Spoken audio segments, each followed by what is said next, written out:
We're talking personal growth here on the podcast this week. I'm excited to continue this conversation that we started yesterday.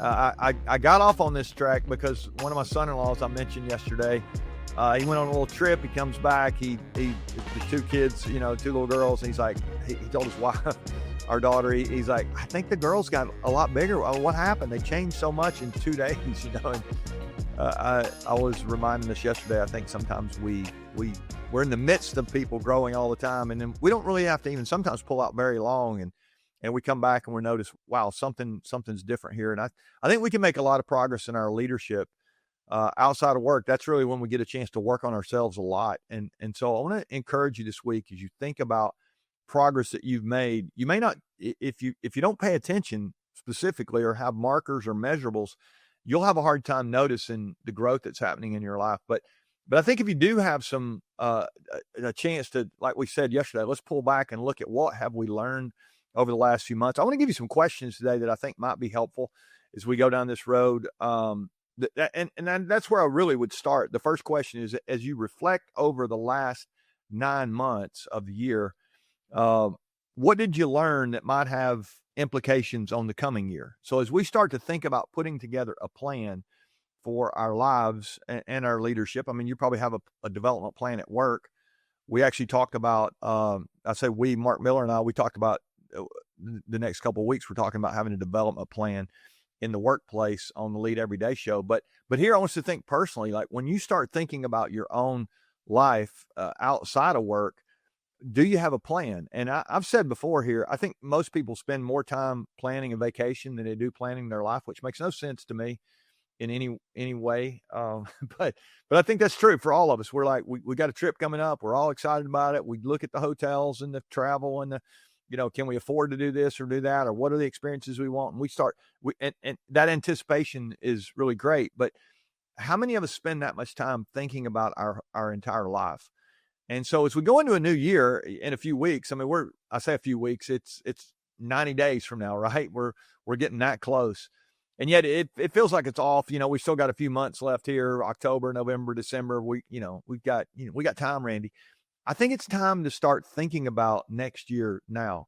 If you're planning for high performance or having the life that you want or the relational, family that you're trying to create, if your plan is to figure something out on New Year's Eve, we'll make a few resolutions, that's not going to work.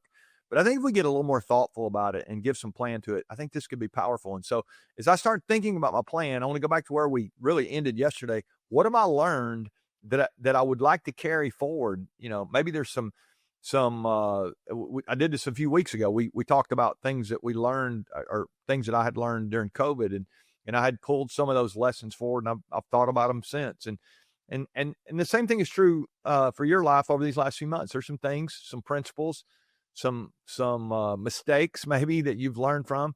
Maybe you've learned from other people's mistakes. I always like learning from others who mess up, maybe more than I like learning when I mess up. It's a little more painful when we make the mistakes. I've made a couple of mistakes lately, and I'm like, oh my gosh, how can I still be, messing this up? And yet the pain of that, it does motivate you to, like, I'm not doing that again. I've had so many of those places in my life through the years where I've messed something up and you feel the consequences of it. And you're like, I'm not doing that again, because I don't want to feel this way anymore. And so I think we get to continually make some adjustments here. But as you think about your life outside of work, what are those lessons that you've learned that you could pull forward? And one of the things I'm asking myself is, what is my greatest hindrance to growth over the past 9 months? Like, if I'm thinking about wanting to grow in the future, what was it that kept me from growing over the last few months? And you may have, different answers here. I would say my number one thing that kept me from growing was me. It's like, and I'm guessing that's true for you as well. But there are other things possibly. The circumstances weren't right. The season of life you're in wasn't, conducive to what you really wanted to do. There's some things I can do now with our kids gone that you may have little preschoolers at home. You're just in a different season than the one I'm in, and I'm in a different season, physically probably than the one you are in. If you're a younger person, you probably got more energy and strength and all that kind of stuff. So these seasons will have something to do with it as well. But I want us to begin to think about what what was our greatest hindrance over the last few months? And if you can identify that, you can certainly begin to pay attention to it as you go into this next year. A third thing I would say that I want us to think about here, really the next couple of days, is what are our life domains? And I'm real big on identifying the domains of our life that are important to us, especially if we're going to build a plan going into next year. I want to identify the domains, and I like to think of it. I'll even, if you're watching on YouTube, I'll hold my little circle up here. I don't know if you can see that or not, but I've got these written in a circle, and I've got, I guess, 5 domains around one main domain. And what I mean by a domain is just you could call it a life account or an area of your life, whatever you want to call it. But in the middle of mine, my faith is right in the middle. I would say spiritually, I want to think through, what do I want my life to be like in 2026 when it comes to my faith and my walk with God. And so what you want to put in the center of your life, you get to decide. But for me, I've found that my life doesn't work very well if I'm trying to do it on my own, and I don't really appreciate the life that I've been given. And so I want to encourage you to give some thought to that. We've talked about that some over the last few weeks. But these other domains, you'll relate to some of these as well. What do I want to be true physically in the coming year? What do I want to be true even emotionally, relationally? These are areas that are big to me. What I want to be true financially. Again, let's think about our seasons. If you got a young family, or you're a young person that doesn't even have a family yet, you got probably different financial thoughts going on than I do at my age. And vocationally, I again, this show is not about work, but all of us probably are trying to contribute some and make the world better outside of home. And so I want you to you feel free to put that in your plan as you think about it. But as I look at that, I want us to think today for our application, like, what would we do with these, or what domains would we identify? And then before we get into 2026, are there some things that I need to focus on in these areas before I get to 2026? Maybe to prepare for what's going to come, or maybe to finish something that was started. And I would encourage you to pick whatever domains you want to, whatever life areas, accounts, again, however you want to say that. But could you choose one word to focus on in the next 3 months before you get to the next year? And you might even choose a word for next year in each of these areas. And I'll give you one example. Let's say that relationally, you've got a situation going on where there's some strife with somebody, or something's not like it needs to be. Maybe your word for the next few weeks would be forgiveness. Somebody needs to be forgiven. You may need to ask for forgiveness, or that person, you may need to forgive somebody. Maybe for you, it has nothing to do with forgiveness. It might have something to do with time. You've neglected a relationship, or you've not seen someone in a while, and you just need to spend some time together. And so again, you get to decide what your word would be. But I think when you start thinking physically, like, what would my word be? And for you, it might be exercise, or it might be hydration, or it might be sleep.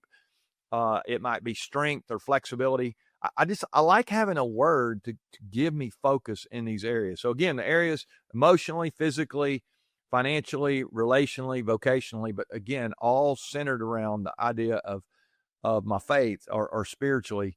And that's the way I like to try to focus my life. If I've got a target in each of these areas, I seem to be a little more intent when it comes to living those things out. And those are the things that, when it's all said and done, are going to bring you the life that you want. I mean, think about it. If you're emotionally messed up and you're a wreck, and I mean, and a lot of people are struggling right now. The research shows that 1 in 3 mental health, stress, depression, anxiety, clinical kind of stuff going on a lot of times. If that's true, you know that that's not really what you want.